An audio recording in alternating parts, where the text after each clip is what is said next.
Well, good morning, Savannah, Georgia. Good morning, Chatham County. Good morning, Georgia, period. I am Jerome Irwin, president of the A. Philip Randolph Institute here in Savannah, Georgia.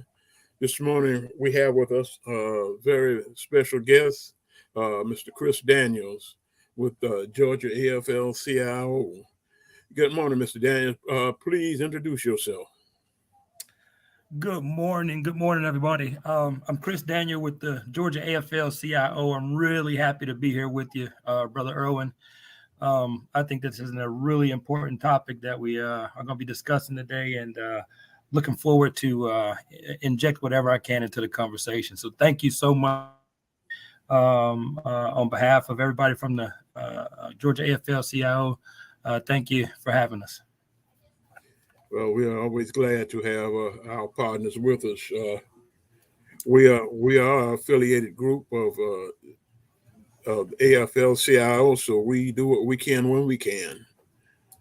This morning, we want to talk about this new Hyundai plant that's coming to our area, and we understand that there have been some problems with the plant as far as where they previously had plant work done and working out of Alabama. Can you explain some of that to us? Yeah.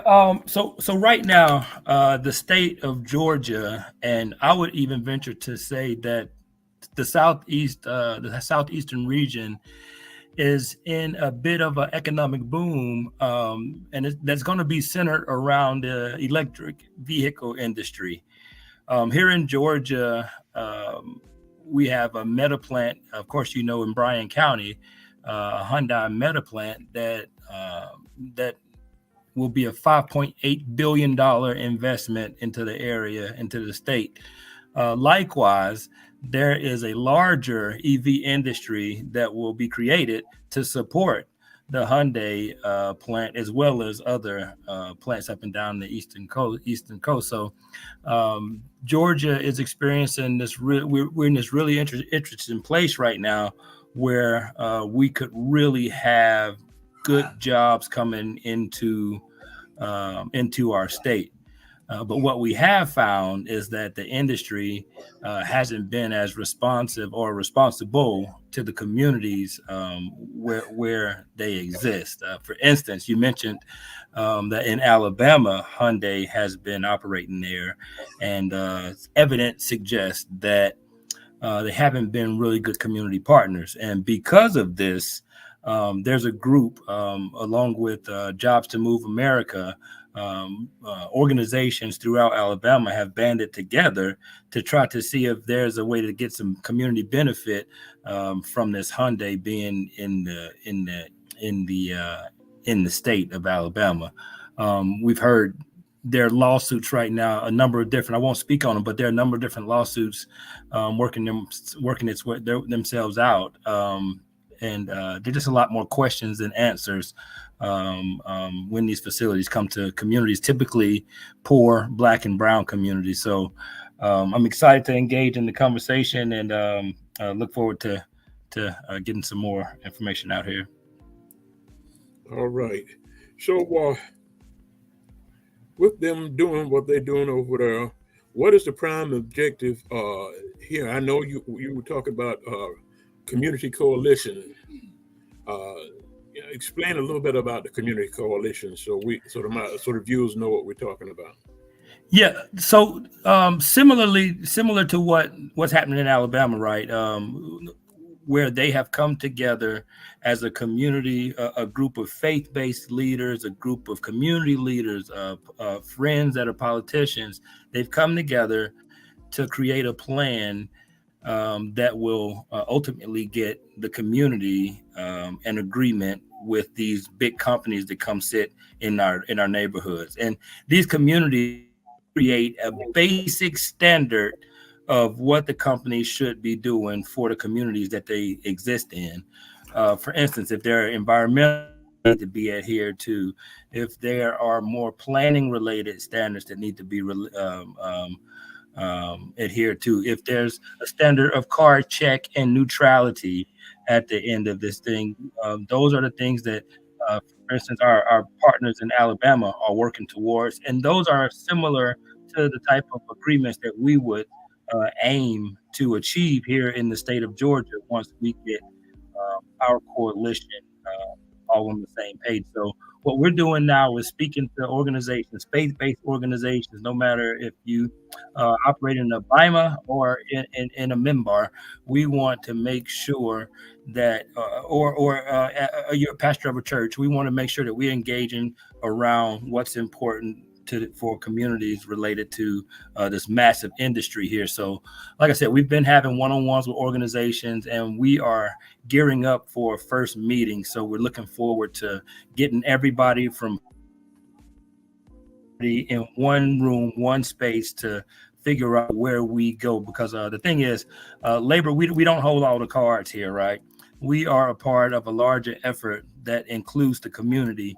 So we want to work with the community to make sure we can create some benefit. We're talking about these companies that could change communities for the foreseeable future. Well, that's why A. Philip Randolph is the bridge between labor and community. When there are issues, we try to bring them to the forefront and try to get them handled. Now, I noticed you said something in your letter about a CBA, and I know what a CBA is, but can you explain it to our listening audience?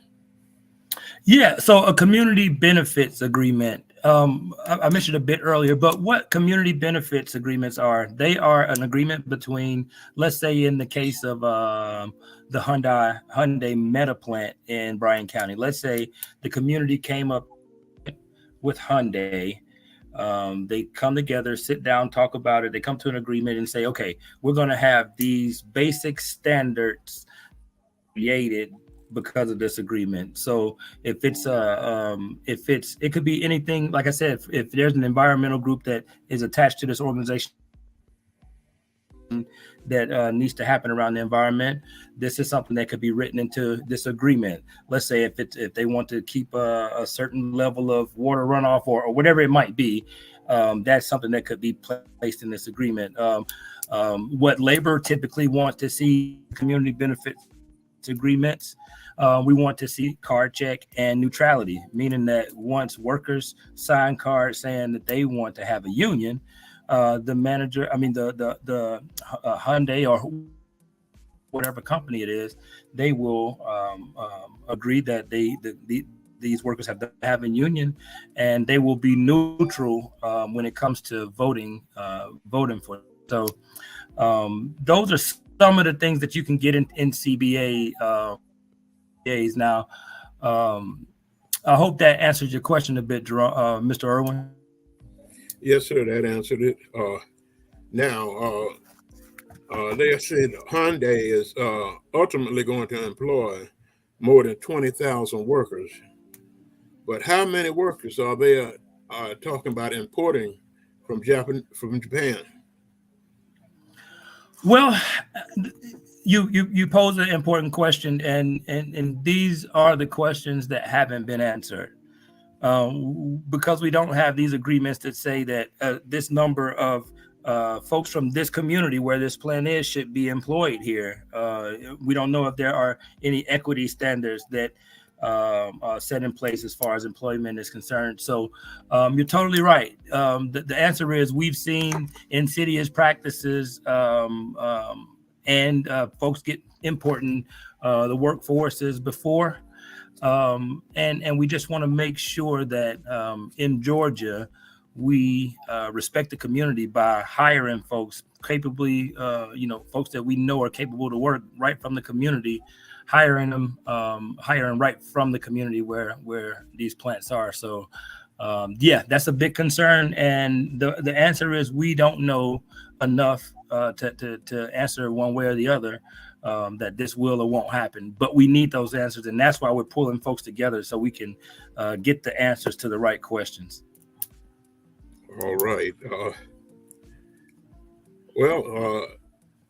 in Alabama, do you have any idea about how many Japanese they imported over there?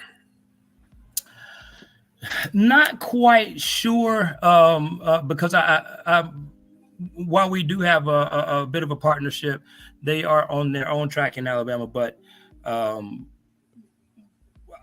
answer is I don't have a conclusive number about how many folks they have brought in. But what I do know is that when we sit these companies, so these major corporations and these big companies, a lot of times what we're seeing is they're sitting these companies, these facilities in neighborhoods that are poor, Black and brown, um, and they're not adhering to labor standards that we would hope that they would. So one thing that we can say is that the workers in the places, the workers in communities in these places where we have these manufacturing facilities have not benefited as much as they should. We have heard, and like you said, it's nothing conclusive, but we've heard that they are going to import at least 2,500 of their own people. And in our area, housing is very critical. And we have a large homeless population, and housing is being built everywhere. Uh, but none of them is affordable housing for our people who are less fortunate or who just can't afford it. So how would we bring those people to the table?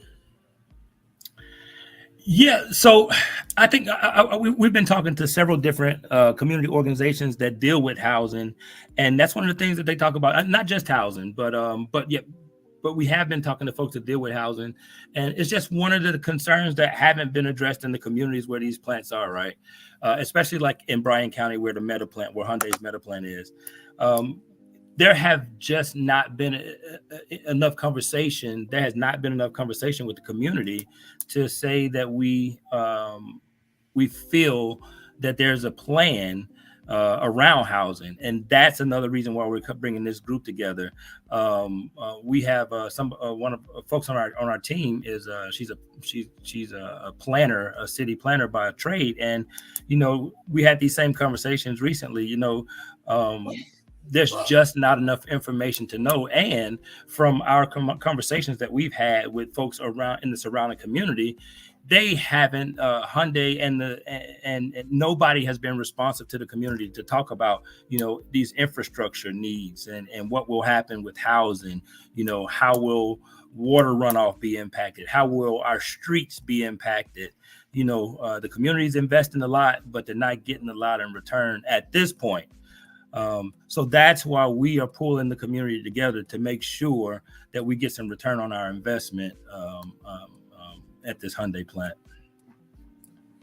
Well, we already know that there have been some complaints already with the construction going on. And we're hoping that we can get some of those people to attend the meeting along with the other people that we have coming up. That meeting is also scheduled for not this Tuesday, but next Tuesday. That's the 16th, I think it is. Am I right or am I wrong? Because I'm not looking at a calendar. I think that we had something. I'll have to get you I can get you a conclusive date. I don't want to speak out of turn here and without having my calendar in front of me, but I will get you a conclusive date. I'm sorry about that, Mr. Irwin. Right, no problem. I should have had it in front of me.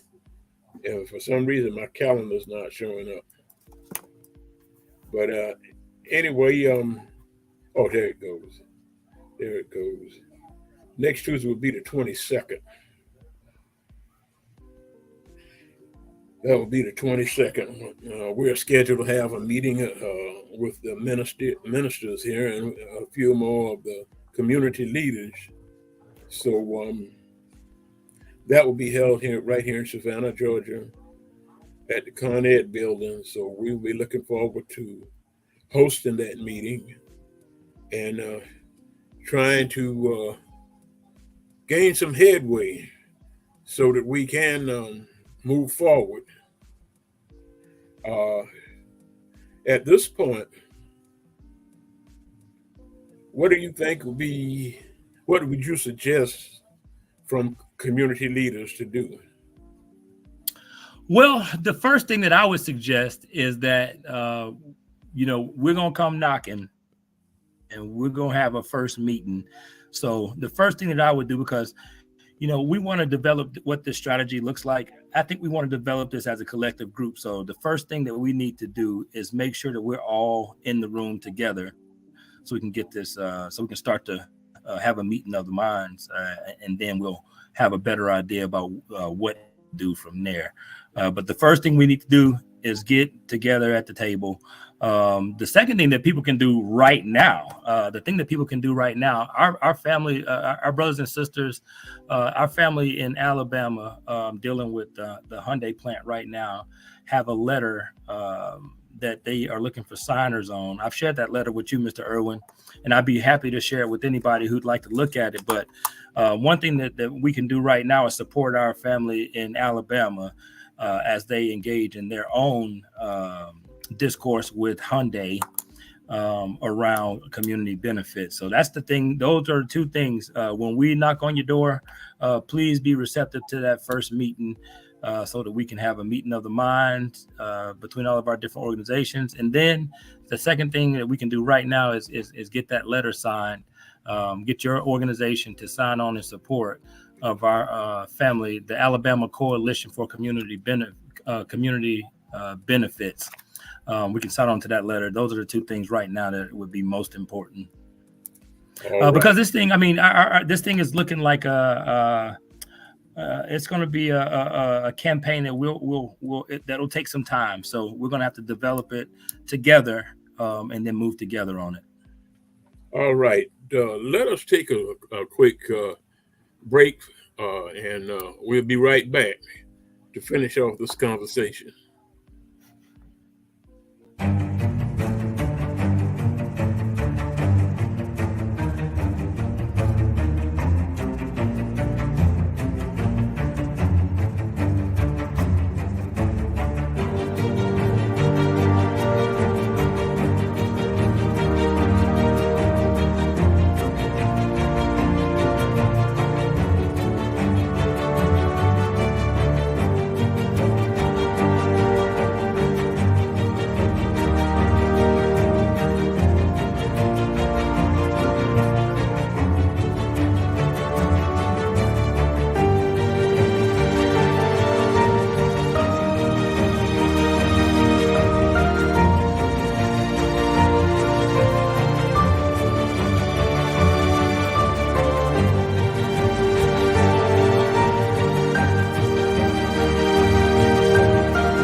All right, we're right back.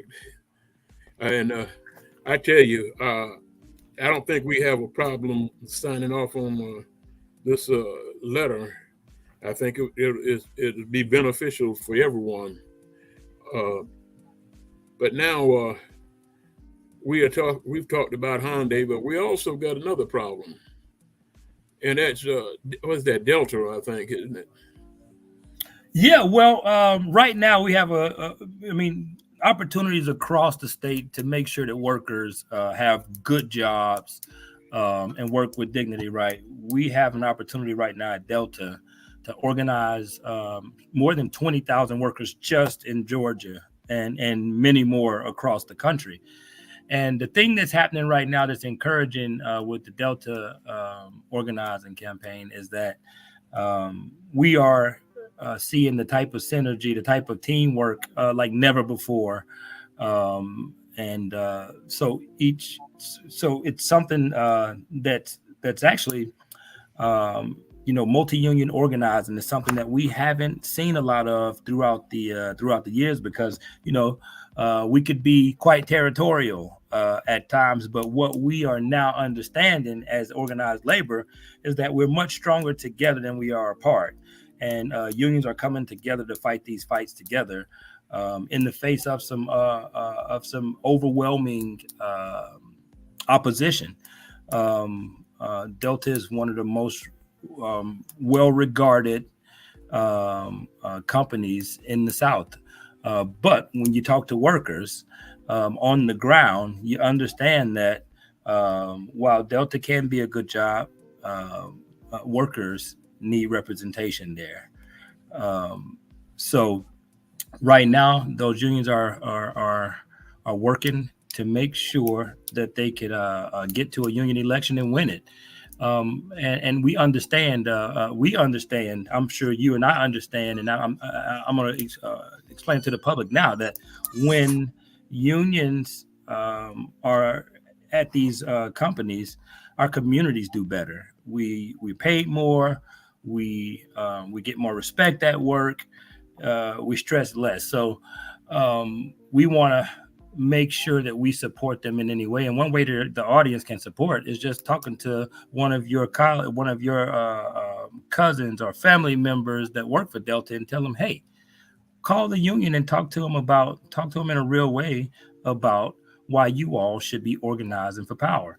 So the Delta campaign is a tremendous opportunity for us right now to gain some traction. And just some of the things that folks are doing, like some of our retirees are right now planning to come in and call Delta workers, because they understand how important it is for those workers to hear from folks who have been there and done it, folks who know the union difference, folks who've worked with dignity and respect. So, like I said, we are experiencing incredible level of synergy throughout labor right now, and not just labor, because at our last Delta rally, I mean, we had over 200 people there, but it was folks from the community, it was folks from labor, different labor organization, multiple different labor organizations. It was folks from community organizations. So folks are working together, and across the country, workers are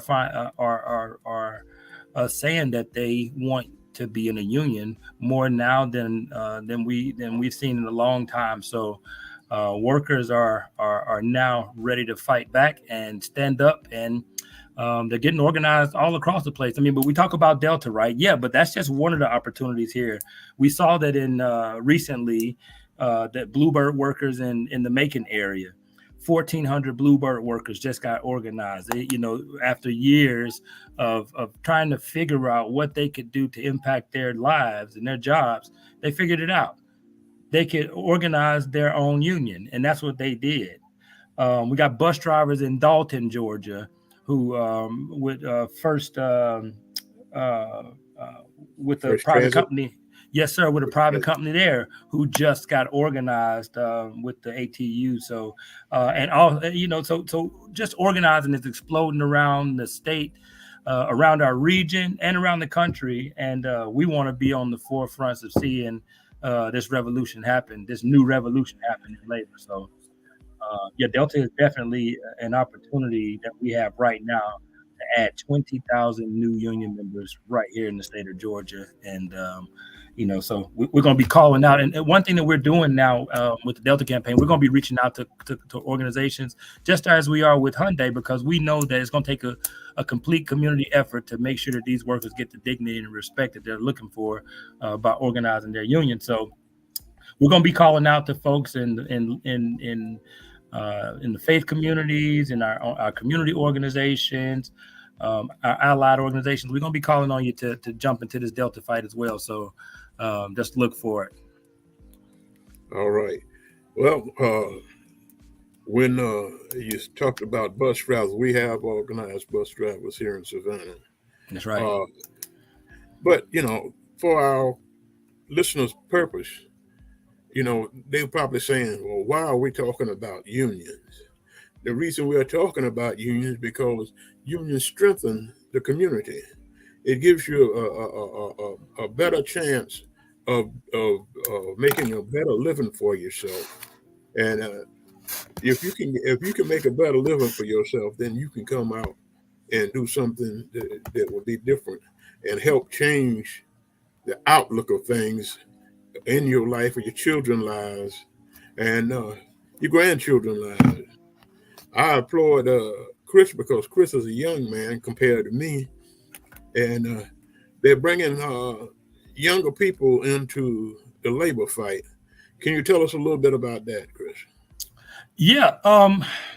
Well, we first of all, we value everything that folks in your generation have done to help chart this course for labor, because without the work that's been done prior to us, we wouldn't be able to even be engaged in this fight right now. But you're absolutely right. Uh, Workers are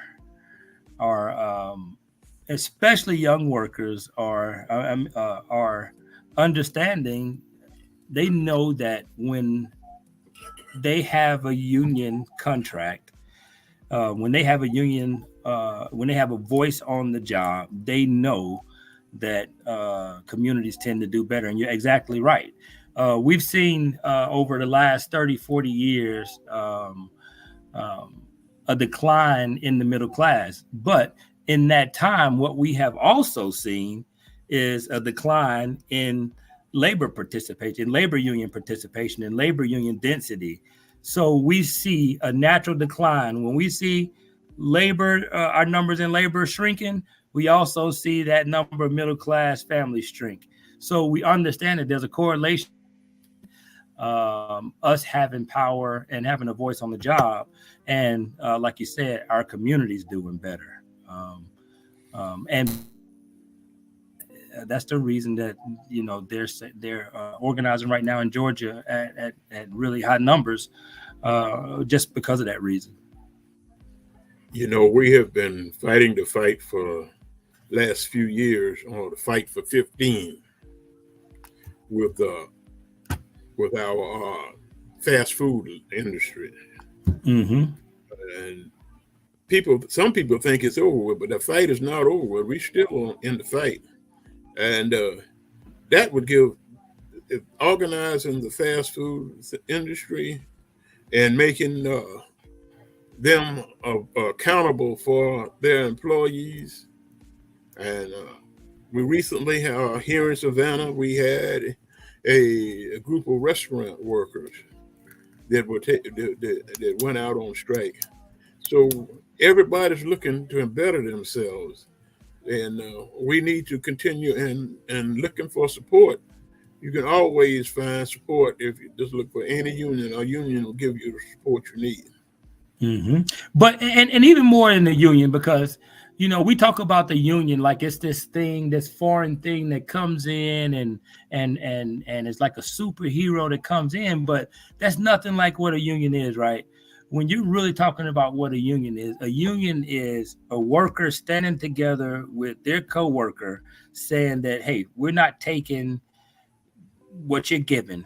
We're going to have a voice here, and we are going to negotiate. We're going to come to agreements. We're not just going to take what you give us.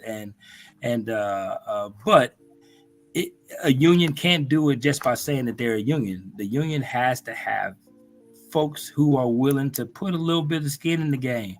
You got to put some sweat equity in there sometimes. Sometimes you got to knock on a door. Sometimes you got to go talk to somebody who can impact your work. Sometimes you got to go to a rally. You got to come to a union meeting. But the union is just that. It is workers coming together with their coworkers to have an organization that could that fights for them to have a voice on the job. So it's not this third kind of party type, a third party type of deal. It's you and your coworkers getting it together and building some power. So just wanted to make that point. Yeah, well, first of all, like you said, uh, a union is no stronger than its members, and when your members come together, and there's a strong, very strong union. They can do a lot of good things now, and a lot of people say, well, unions they make bad people. No, unions don't make bad people. Uh, if you got the right union, you got the right representation, then you if you're wrong, you're wrong. But if you're right, they fight for you to the end. Mm-hmm. So Mm-hmm. I've Mm-hmm. been on both ends. Uh, Tell us a little bit more about the Georgia AFL before we get out of here. Okay. Okay. Sure. So I guess in general, I'll start just by saying a little bit about the AFL-CIO in general, and then I'll come back down to the Georgia AFL-CIO. So the AFL-CIO, it exists to represent people who work. I mean, I can explain it. And I guess a better explanation comes from the Constitution. It is expressed in our Constitution at the AFL-CIO. And it says that the American Federation of Labor and Congress of Industrial Organization is an expression of the hopes and of the working people of America. And what we do at the Georgia AFL as well is we resolve to fulfill the yearning justice and community, to advance individual and associational freedom, to vanquish oppression, privatization, and cruelty in all their forms, and to join with all persons of whatever nationality or faith who cherished the cause of democracy and the call of solidarity to great achievement. So, and I don't want to deviate from that explanation because it states it so well what we do. We work for working folks. So, but I guess more practical though, the Georgia AFL-CIO, we are a state federation that has more than 60 affiliated unions under our banner. And what we do, we come together.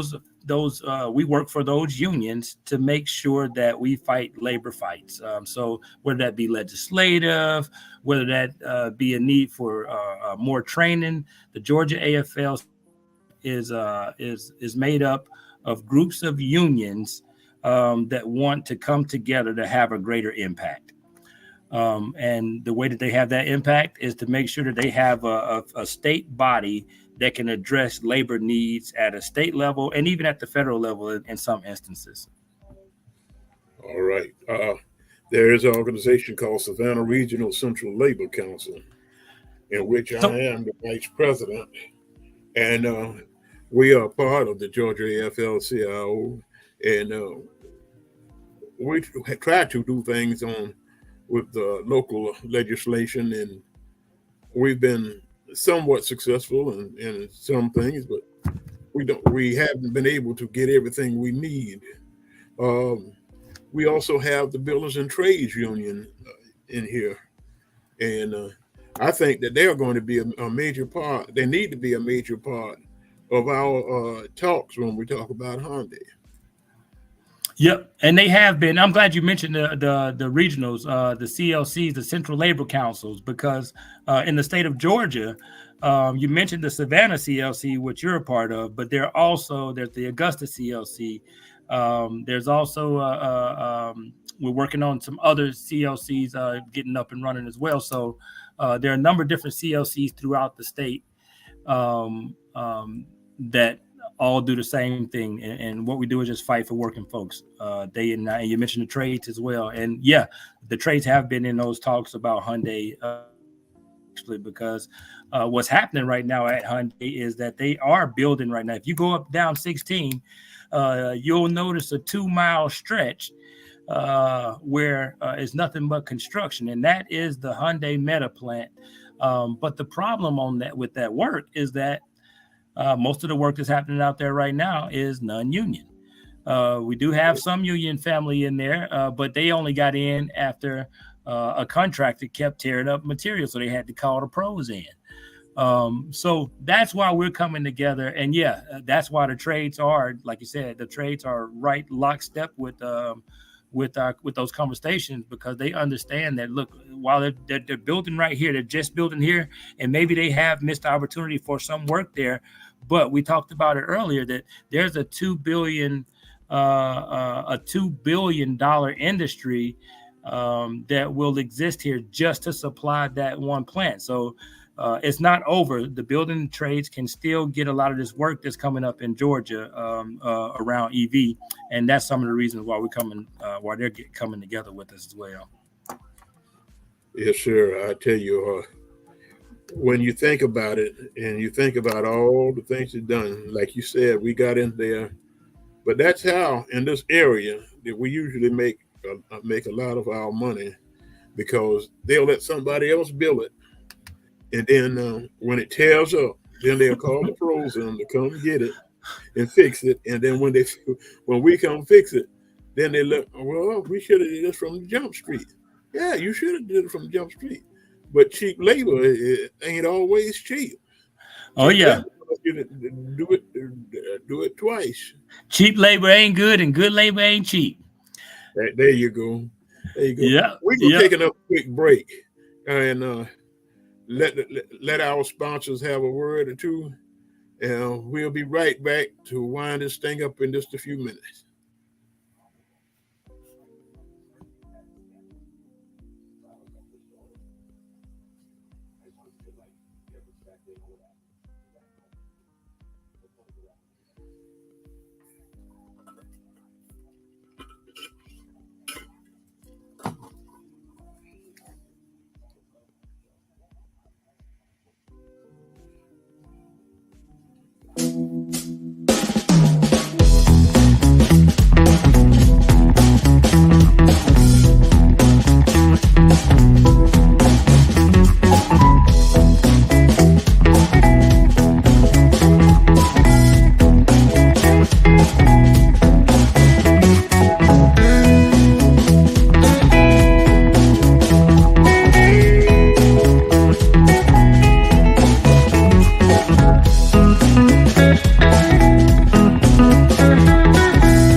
All right, we're back. And we're back again saying we've had a good conversation going here today.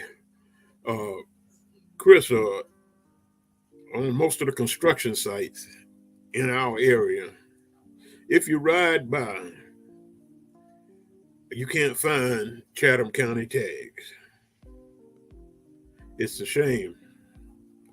We, the A. Philip Randolph Institute, have a program we call Building Futures, where we take high school students that are not going to college, because all students aren't going to college when they graduate. We take them and try to put them in apprentice programs. But without jobs, where are we going to put them? And we've been able to put a few people on to work, and they went in as apprentices. Now they are journeymen, and they're making a decent living for themselves. Some of them above average. And this is the kind of thing that I say that makes unions important in our neighborhood. Because if we can put people to work and do what's necessary for them and give them an education without having to go and pay and get in financial debt, then that's a good thing. So we're going to let you wrap it up with your comments, and then if you stick around just a minute, we'll talk to you a little bit more. You're on mute. Oh, sorry about that, Brother Jerome. Thank you so much for having me. And and I won't be long wrapping this thing up, but I do want to say that this Hyundai project has the ability to really alter our communities for the better. Um, However, if we don't take action, I think it could also do the opposite. We've seen that sometimes these jobs come in, and while they do give us a boost, right? $13.50. Some of that's good, right? But it's not what these workers deserve. You're putting your life on the line. Sometimes you're putting your life on the line. Died in the construction phase of some of these projects. So workers are putting on the line for these companies, and what we have to ensure is that these companies are responsible to communities where they operate. And the only way that we're going to do that is, like I mentioned, we're going to have to take action, and that's why we're together as the community to make sure that our workers in Georgia get some real, not just the workers in Georgia, communities around these facilities truly benefit, not just with the job that's going to break them down and hang them out to dry, but truly benefit with the job that, like you said, can change your life, can start to change communities. And that's what we see as the end point here, is us working to make sure that this massive industry doesn't chew community. They bring communities up, just as these companies are going to benefit. So that's what we're working for, and that's what we will do when we get together with like-minded folks. So I do appreciate you letting me love to just put my email out there, just so folks can get. If you have any questions, not just about Hyundai, but about the vast number of things that state. I'm just thinking about right now, utility workers just organized here. We got the World Cup coming up, so there are tremendous opportunities for us here as workers and as community here in Georgia. But some of these opportunities will pass us up if we're not vigilant, and not just vigilant, but if we don't take action. So if you'd like to take action, if you'd like to join a union, please call me. If you'd like to get involved in this Hyundai discussion around Delta, please give me a call or shoot me an email. My number is 432-629-88. Again, 404-326-2988. And my email is Chris@Georgia Unions.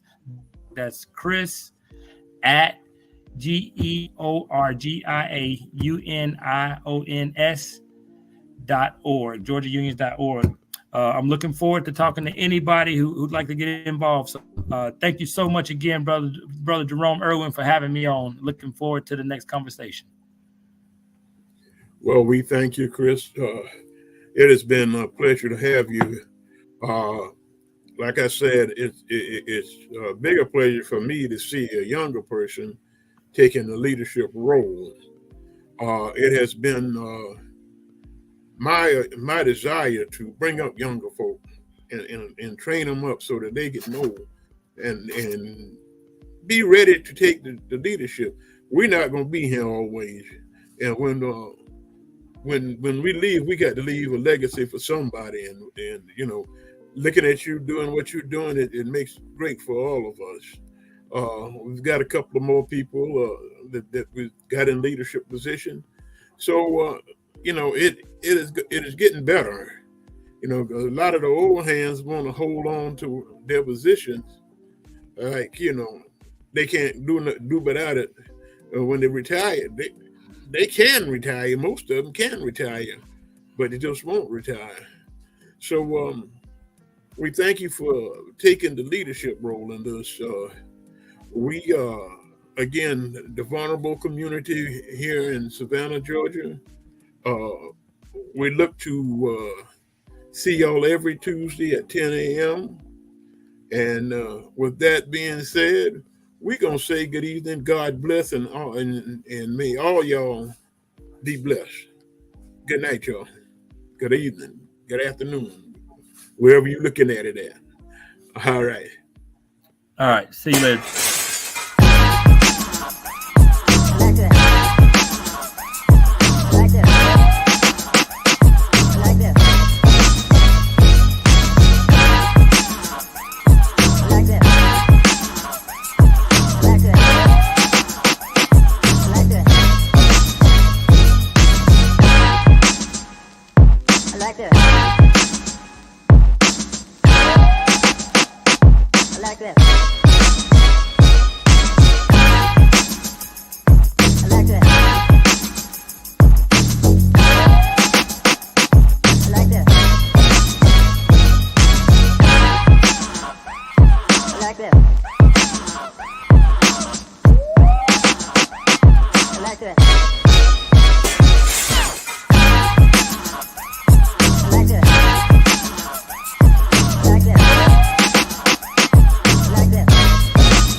like that.